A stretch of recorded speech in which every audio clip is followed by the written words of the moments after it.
Good evening, everyone. This is your man Cyril Gerald Quinn for the Real Deal Real Deal Podcast. We are like the kids have a saying of doing too much or doing the most. Right now, we're trying to do a lot, but we are simulcasting. Okay, YouTube and Facebook Live at the same time. So again, we're doing the most right now, but this is the real deal mentality right now for 2000, for April 2018, 4th of April 2018, the 50th, of course, 50th anniversary of Martin Luther King's death. Keep that in mind. We don't lose sight of that important historic event. But we are doing the most right now, but that's fine. It's okay. We can do the most. A couple things I want to get off my chest here on this Wednesday. Number one, the self-proclaimed chosen one, Mr. LeBron James. Now, I have grown to respect LeBron James over the years. I was not a LeBron James fan coming in, as he came into the league. I knew how talented he was. That was undeniable, but kind of was, you know, was given too much too early as far as best player, you know, coming up small in the big moments. We all know what happened in 2011 finals. We all know what happened in 2010 against the Boston Celtics. But I've grown to respect, but, he wins his championships, takes care of the community, literally loves the game, respects the game of basketball, three championships. So I've grown to respect LeBron James for being one of the top three or four players in NBA history and probably one of the top 5 to 10 athletes of all time. But I'm here to say, like, I got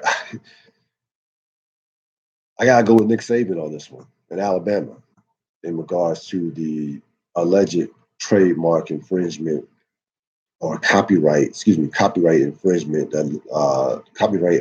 allegations that LeBron has going against the University of Alabama for the use of for Alabama using having a podcast called Shop Talk or Bama Cuts. And again, I wanted to say this Monday, but like, let me collect some evidence. Let me look up. Let me get in contact with some lawyers. I want to learn more before I just jump to that classic hot take, which has taken over our society in terms of sports talk and sports on television and even in radio. I didn't want to jump on that. I'll jump on that. But after hearing what LeBron said and after hearing what Nick Saban said, I gotta go with Nick Saban, man. Like, dude, you don't. There's no trade. There's no copyrights on the idea. I'm sorry. Um, Barbershop talk has been going on since forever. Sports, politics, sex, religion. You go to a barbershop, you can hear like 10 different conversations. That that's just I mean that's part of our especially African American culture or culture in general in terms of what goes on in the barbershop amongst all races and religions and what have you. So what LeBron is doing has been done routinely. It's just the fact that nobody of the magnitude of LeBron James has done it. Nobody has just posted it on the internet and give him credit for it. Uninterrupted platform for athletes, to speak their minds on whatever's on their mind, sports wise, socially, politically, religiously. But you don't have a copyright on that. I'm sorry. And if I'm Nick Saban, if I'm University of Alabama, we're going to do what we do. That's just the bottom line. We are going to do what we do.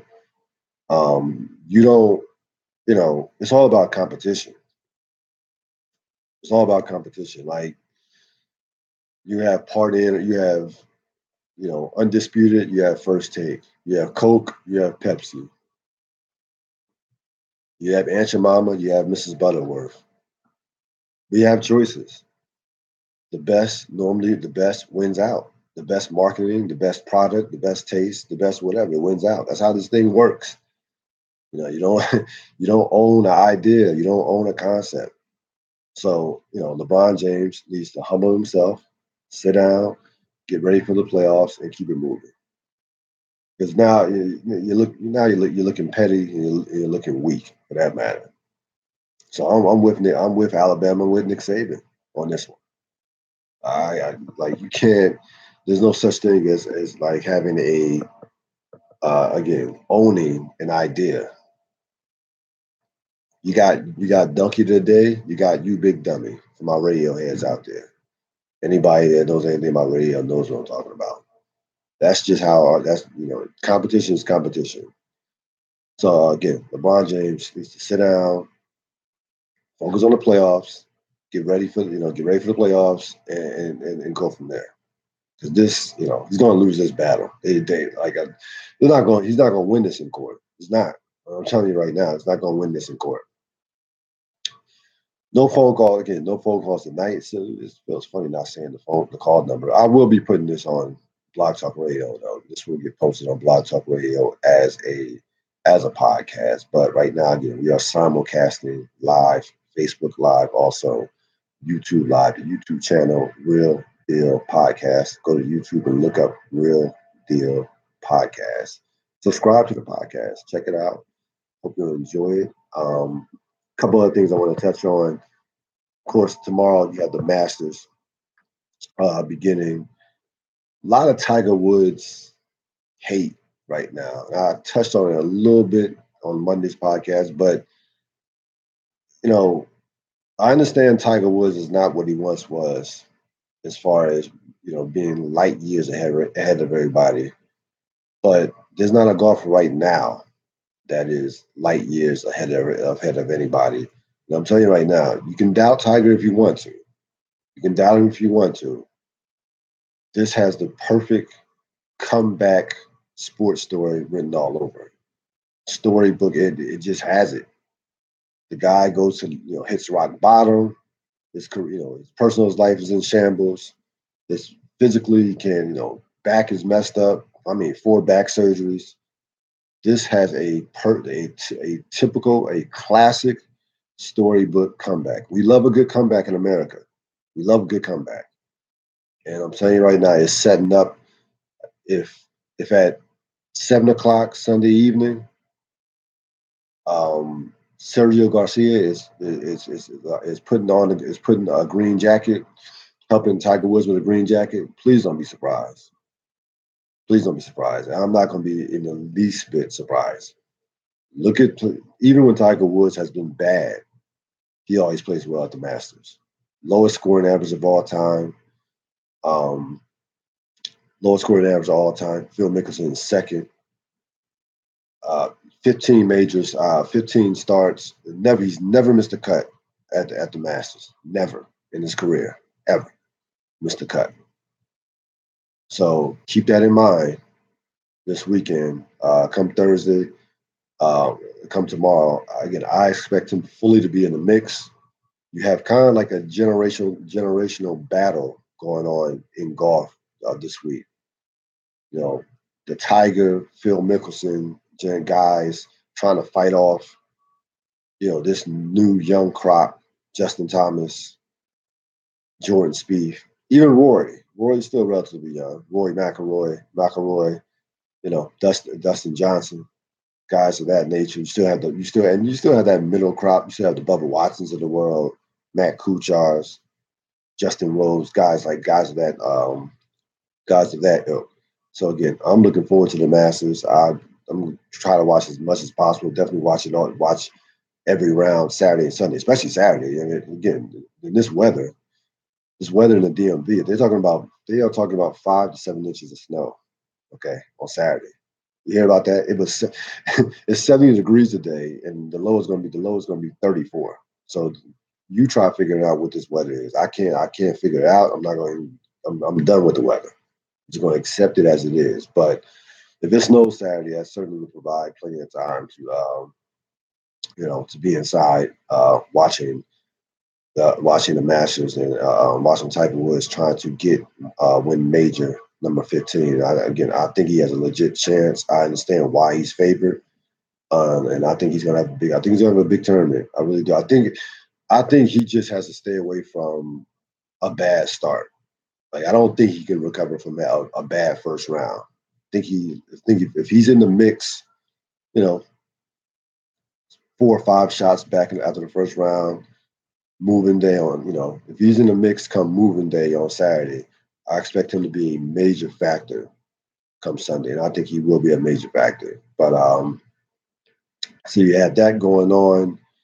As far as the NBA goes, I don't want to hear about Toronto Boston tonight. I really don't. I don't want to hear about this game being hyped because bottom line is neither one of them can beat Cleveland in the playoff series. So networks want to hype this game up. They want to talk about this game as this is a preview to a possible preview to the Eastern Conference Finals. It's not. We know Cleveland's better than both of them, even though Cleveland is not dominant by any stretch of imagination. So I can't get into this game per se. I just can't. I can get it now. Last night told you all you need to know about Oklahoma City. No Curry, no Iguodala, no Livingston, no motivation for Golden State to even win that game. Oklahoma City is fighting for their playoff lives. Oklahoma City could miss the playoffs. I don't think they will, but it's on the table. And you allow Golden State to come into your building and take you out. That just tells you all you need to know about Oklahoma City. And the thing about Oklahoma City is, listen, Carmelo Anthony is a glorified, at best, a glorified role player at this point in this stage of his career. They turn him in. He doesn't fit their system. We know he's not a spot up shooter. We understand that. He was worth the risk. Worth the risk in terms of the trade with the Knicks.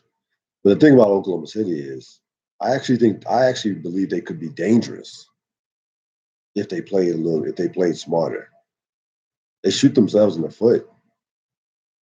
They lose so many games where you say, how did they lose that game? And again, the easy target is Russell Westbrook. I understand. Listen, Russell Westbrook, I'm not a triple double guy. I'm not one of these guys who was going gaga over Russell Westbrook breaking that triple double record, and averaging a triple double last year. I think triple doubles are overrated. They don't equate to championships. They don't. They are. We've seen how many obscure players did we see last year record a triple double?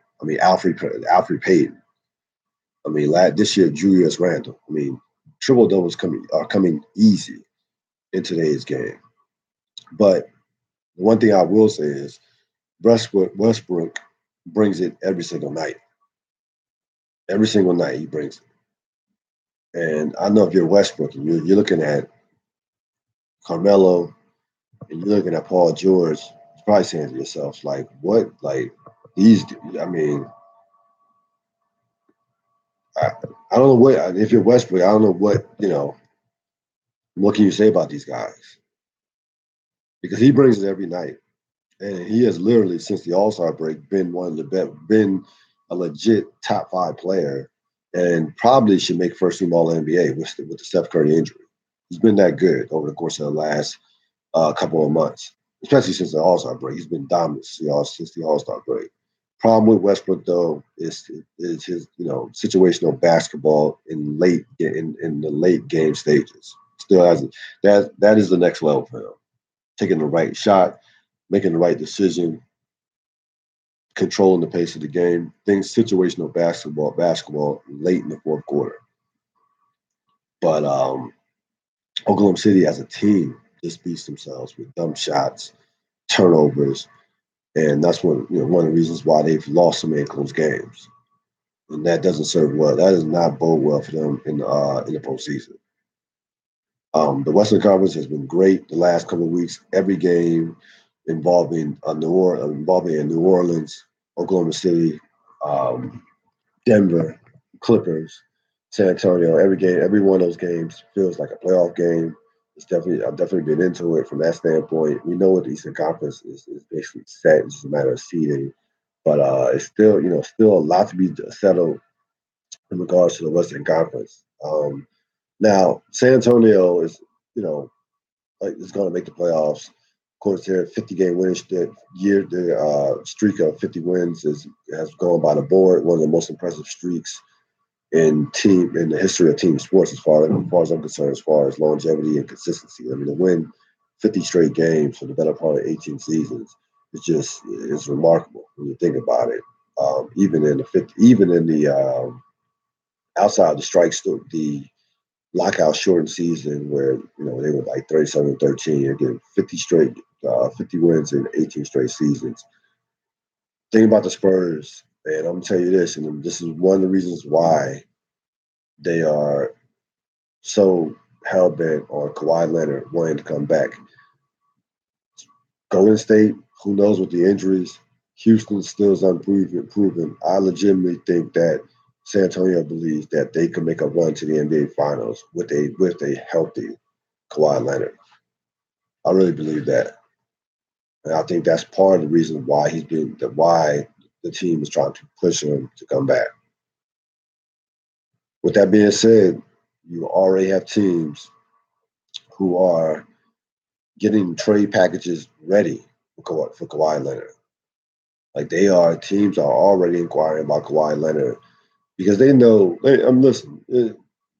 Either San Antonio will sign him to the mega extension, or he's going to get traded. I don't see a scenario where he just turns down the mega extension. I don't think that's going to happen. I think it's more likely that San Antonio parts ways rather than Kawhi Leonard parting ways. I could be dead wrong, but that's my personal belief. But I don't think that matter of fact, I know that he's not going to go into next season. Um, San Antonio will not allow him to hold them hostage next season. Going to a season without a contract. Either they are going to trade him in the offseason, which is more likely, or sign him to the mega extension. He's going to get his money regardless. He's going to get his money from somebody. If they were to let him be, I don't see a situation where this quad injury is is a career-threatening injury. I just don't see it that way. So they're going to get something for him. If they do move him, they're going to either move him or sign him to extension. I don't see a scenario where he turns down a super max extension. I just don't. I will believe it. I will see it to believe it. Because remember with Kawhi, he is not making a ton of money off the court in terms of endorsements. He's not racking up money. It's not. He doesn't have the personality of LeBron, of Curry, Durant, guys, Westbrook with the fashion. He does. He's not. He's really not a marketable athlete, to be honest with you. Like if I'm pushing a product. I'm not Kawhi Leonard. I'm sorry. You don't speak. how, how do you want us to market you? They're talking about the Jordan brand, one of the bigger contract from the Jordan brand. He doesn't speak. Kids don't. You ask a kid who's Kawhi Leonard. Ask a 10-year or 12-year-old how much they know about Kawhi Leonard. I'm sure they've heard of him, but then he will not be listed. I guarantee you, Kawhi Leonard won't be listed amongst the top 10 players in terms of popularity amongst kids and teenagers. I promise you, he won't be listed in the top 10 in terms of favorite players. So, it's going to be interesting with them. Again, I don't see a situation with San Antonio. San Antonio is not going to lose something nothing. You're not going to see a situation like Durant with OKC. That's not going to happen. I guarantee you that will not happen. San Antonio is entirely too smart to allow something like that to happen to them as an organization. Gerald Quinn on the Ril Dil Podcast or the Ril Dil or Ril Dil Live in terms of this Wednesday at this Wednesday night, 4th of April, 2018. I will again post this to Blog Talk Radio when I get a chance to. Once I do some audio and some editing and stuff like that, post that probably in the next couple of hours or so. Again, a windy, not quite March 2nd windy, but a windy Wednesday as we get head towards a much anticipated Masters tournament, coming off, of course, a Villanova NCAA championship. And they were talking about Jay Wright. Would he even envision leaving Villanova? More likely he's not. But if he were to leave Villanova, now would be a pretty good time because there are going to be a few jobs open, including, I believe, including the Milwaukee job. That Milwaukee job is to me a tremendous job because you already have the most important piece, and that is a franchise potential superstar player in the Freak and Giannis. Akatatupo, the Freak. Just call him Giannis, the Freak. So you have him already in place. You probably have to trade Jabari Parker. Middleton's a good player. Blessing's a good player. They have some very nice pieces. That team has underachieved for years, as far as I'm concerned. The last couple of years, they've underachieved. I think that team should be much better. That team should be a legit contender in the Eastern Conference, as far as I'm concerned. When you have a player that dominant and role players like Chris Middleton, and Eric Bledsoe, you should be a little bit better. And they have some decent role players, Henson and even Jabari Parker is still a pretty good offensive player. So that will be a job that should be highly coveted, and a job that if Jay Wright were going to leave, that would be a perfect fit for Jay Wright. Again, I don't think Jay Wright's going to leave. Jay Wright has a machine at Villanova, has a program that has become the number one program in all college basketball. They are right now the dominant program in all college basketball. So I don't see him. His wife, he graduated there with of course assistant coach under Raul Massimino for his championship teams. So I just don't I don't envision if Golden State jobs somehow came open and they asked Jay Wright, that's to me would be the only way I can see, which is not going to happen. But they would take a dream NBA job, to me, for Jay Wright to make that move and go to the NBA. College, listen, these college guys, once you get to a certain level in college, you get to that Nick Saban, Roy Williams, Mike Krzyzewski. You get to that level in college. The pros you look at the pros, you're like, why would I want to deal with this? College, you get to that level, you're in control of everything. You are the king of the castle. You can ask for as much money as you want. You basically have a lifetime job. You're not going to get fired. Don't have to deal with, you're dealing with 18 to 20-year-olds, but dealing with 18 to 20-year-olds with no money versus dealing with 18 to 20-year-old multimillionaires is a whole different ball of wax. And most importantly, more times than not, the jobs that are available in the NBA for these coaches are bad jobs. Like nobody's leaving, Toronto, San Antonio, who knows what OKC looks like as far as if Paul George decides to leave. That job, I don't think they're going to fire Billy Donovan anyway. But most of the quality jobs in the NBA will be filled. That's just the nature of the NBA. So I don't think Jay Wright will, by any stretch of imagination, will leave Villanova. They'll give him give him another extension, throw a couple million. Like, Jay, what do you want? What do you want, Jay? What can we do for you?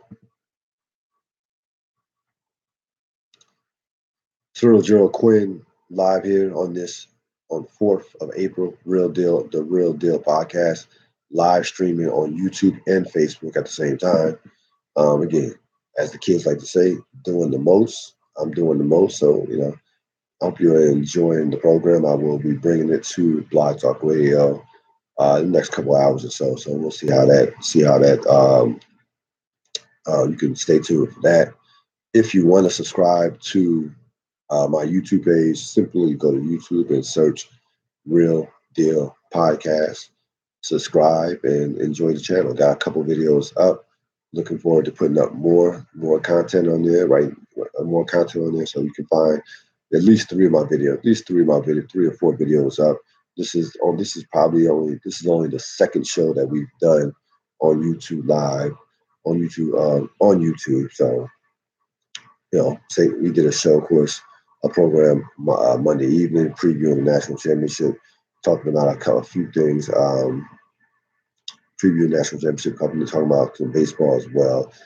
Also going on, and again, the NFL just is a 24-hour, 365, 12-month a year. The NFL never rests, and the New England Patriots never rest. Patriots go out there, acquire a first-round pick, a first and a sixth from the Rams. The Rams, who are trying to basically turn into the dream team, get Brandon Cooks and a fourth-round pick, which is an underrated good deal for them. So you get Cooks and a fourth-round pick. More than likely, they'll be able to sign Cooks, and more importantly, you don't have to deal with Odell Beckham. Now, I think this signing was the perfect signing for the Rams.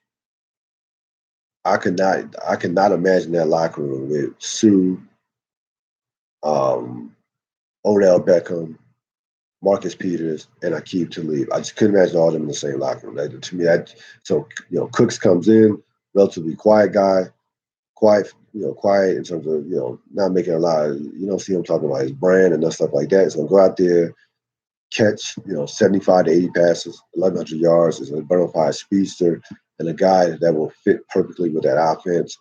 And again, his contract is up in 2019. Him and Aaron Donald, keep that in mind. But much easier to deal with as far as negotiations rather than dealing with Odell Beckham, who believes that he should be the highest paid player in the NFL. Not the highest paid receiver, but the highest paid player in the NFL, in the league. I think it was a win-win for both teams.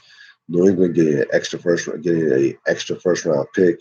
We'll see what they do with multiple first round picks. I don't think they're going to trade up to get a quarterback because I think they believe Brady's going to play for a couple more years. I think they will draft a quarterback, but they're just not. I don't think they'll draft a quarterback in the first round. I think they'll pull one of those second or third round. I don't think they'll draft. I think they'll probably take quarterback in the second or third round, maybe even later. But I think right now they want to, or they might trade one of their picks, trade down to accumulate more picks. The Patriots need players. That's what they need. The Patriots need players. They need young. They need an infusion of young talent, especially from a defensive end. They might have to replace Gronkowski. Who knows what happens with that? And speaking of that, that's a good segue because we didn't touch on it on Monday, but I'm trying to figure out what exactly Rob Gronkowski wants. Like, what is his end game here um, as far as him reportedly not being happy with the quote unquote New England culture, and really not being happy with Bill Belichick. That's what those reports want to say. His contract's not up till 2020, and he knows the Patriots well enough to know that they are not going to give him they are not going to give him an outrageous contract. Like, they're not going to make him. He might be the highest paid tight end in the league. He will not be the highest paid wide receiver in the league, or one of the top or highest paid players in the league. The Patriots don't operate that way. This is not how their organizations run. They don't overpay players for the most part. So he's not going to get a new contract with the Patriots. If you're Gronkowski, if you really feel that way about the culture, just ask for a trade. NFL players are getting traded left and right this offseason. So he could be moved, despite his injury concerns, despite some of the non-retirement talk. Everybody knows he wants to play football. He just doesn't want to play. He just possibly might not want to play football in New England, but no, he wants to play football. I don't care who's approaching him about acting, action movies. He wants to play football, and again, the Patriots could. I really believe the Patriots maybe not a first round. I think the Patriots could probably get a first round pick, considering tight end at that position. They're not as many top tight ends as there are receivers, and of course we know about the running back position being disposable. You get a tight. I think somebody. All it takes is one dummy, one team, one desperate team, one owner who would want to market Gronkowski. All it takes is one, and I think that you can get you could get probably a first round pick for Gronkowski. So with that being said, I don't understand what he is trying to accomplish here. I really don't. But the Patriots are going to have a boatload of picks in the draft. I believe. I think they're going to trade down and even get more picks. Again, the Patriots are trying to infuse that roster with some young talent. So a lot going on with the NFL. Of course, the draft is a few weeks away. As we teams, as we decide or try to figure out how many quarterbacks are going to get drafted, it sounds like the quarterbacks are going to go early and often. When you talk about a Josh Allen, when you talk about the likes of Sam Darnold and Baker Mayfield and guys of that nature, I'm leaving out a prominent one, Josh Rosen. I mean, they're talking about that. They're talking about Lamar Jackson being more likely a first round pick, which is hard to believe when you think about it. But that's how desperate teams are for quarterbacks. Teams are desperate for quarterbacks.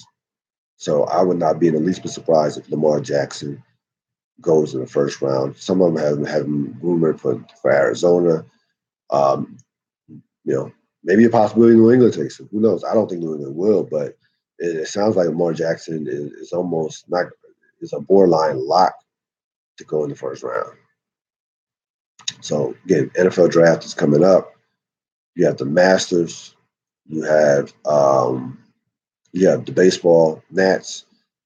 After getting off to a 4-0 start, now it looks like they're going to drop two straight. Last time I checked, they were down big to Atlanta, or they lost to Atlanta. I could check here real quick at the baseball scores. Today's here. Yes, they did 7-1. So Nats go down 7-1. Um, Nats go down 7-1. So that's baseball. Win four straight, lose two straight. Nationals, of course, are, and this is not if you believe in that type of thing in terms of Sports Illustrated jinx. Nationals are picked to win the World Series over the Yankees. I don't subscribe to Sports Illustrated. I saw the Yankees on the cover, but I hadn't seen Sports Illustrated's picks. I went and bought one from the grocery store today. So, and went immediately to the picks, and surprisingly got the Nationals winning 100 games and beating the Yankees in the World Series. And again,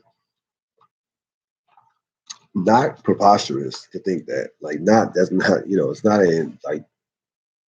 Will we be surprised if the Yankees and the Nationals are in the World Series? Of course not. But the Nationals, similar to the Houston Rockets in the NBA, have to find a way to get it done in the postseason. Like they've accomplished everything that you can in the regular season.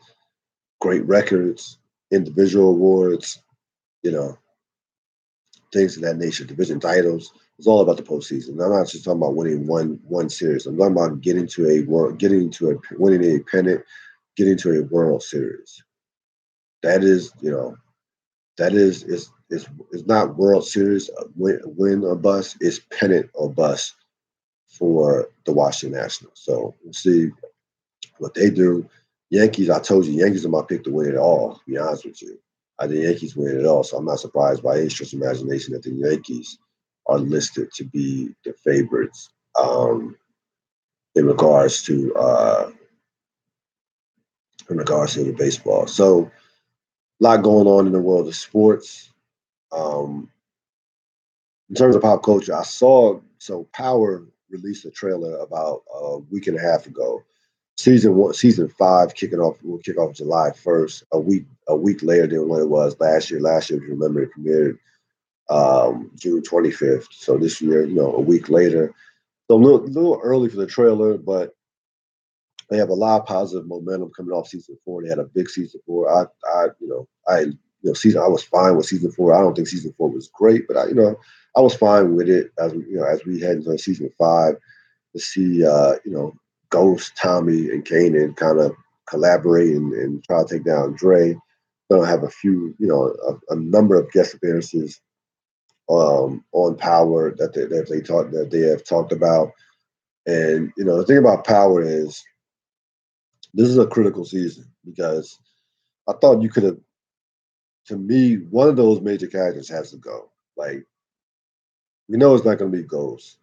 I'm almost convinced that Ghost, Tommy, and Kanan are untouchable. But somebody like Tasha, Angela. I didn't consider Raina to be a major character. I'm sorry. How many episodes was she in before this season?